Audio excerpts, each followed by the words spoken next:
Welcome to How to Make a Drunkard's Path block using the Everyday Curve template set. I'm Jennifer Dick and I'm with Everyday Stitches. Today I'm going to step you through the process on how to make a 10.5 inch unfinished, so that's 10-inch finished, Drunkard's Path block. All right, first let's gather our tools.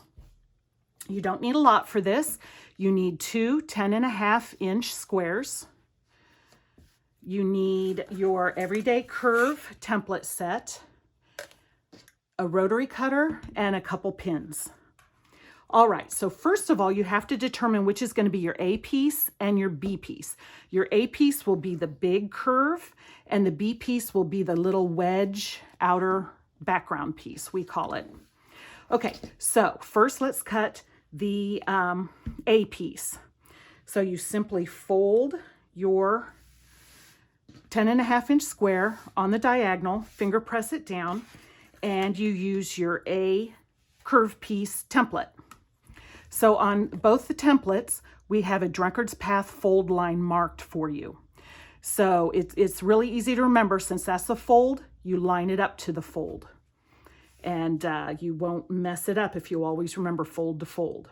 Okay, so it's lined up on the Drunkard's Path fold, and on this side, we just line it up to the edge of the fabric and make your cut. Okay. Good reminder to change your blade before you start this project. Okay, this is discard this or leave it for another project. Okay, here is your A piece done. Pretty simple. Okay, so now your B piece, we are going to do the same method. We're going to fold it in half on the diagonal and finger press it. But you notice this time I folded it away from me. Now, now's a good time to mention, if you're using prints, you'll want to fold one side, right sides to right sides, and the other side, wrong side to wrong side. That'll help you with your registration mark. I'll explain more in a bit. Okay, so now we have it folded. We're going to line it up right here, this point, on an inch line on your rotary mat. It doesn't matter which one. Because it's 10.5 inches, you'll see it's 10 full inches, and then there's your ½ inch. And that's very important for your seam allowance with this piece. So again, there's a Drunkard's Path fold on the B background template.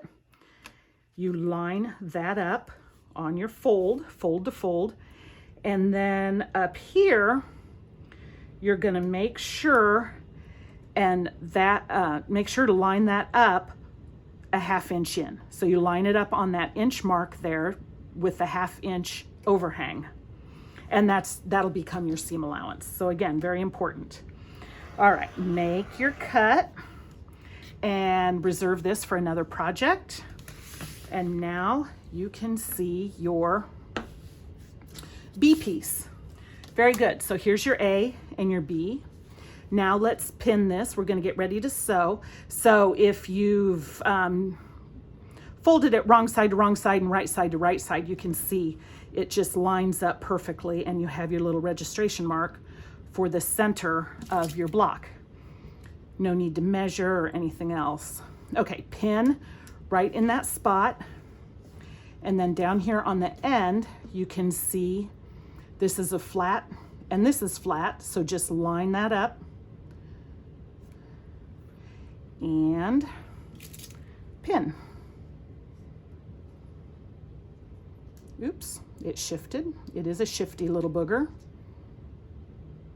Okay, so now we will sew. A couple tips on sewing. When you start, you line it up flat side to flat side, and then with the edges. Start sewing, take a couple stitches, needle down, and then you can reposition. And just keep sewing and repositioning all the way down. When you get to the center, pull the pin out and keep going, repositioning, and sew all the way down. When I sew, I like to use a scant 1/4 inch because I just feel like a scant helps hold the size a little more correctly. for me. If you're a super precise sewer, do it however works for you. Okay, so there we have pretend sewn, and here I have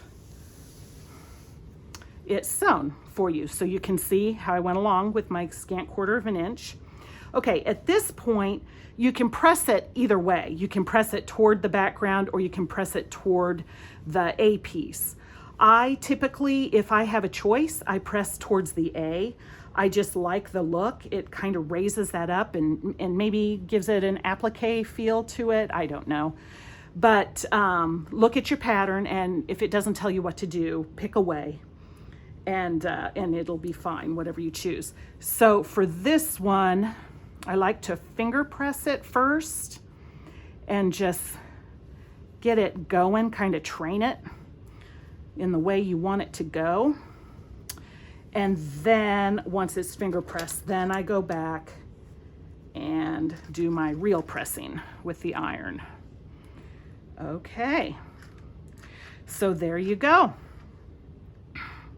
There's your 10.5 inch unfinished.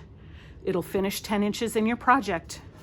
All right, thank you for being here today. That was how to make a Drunkards Path block using our everyday curve templates. If you like what you've seen, please hit subscribe. Thank you.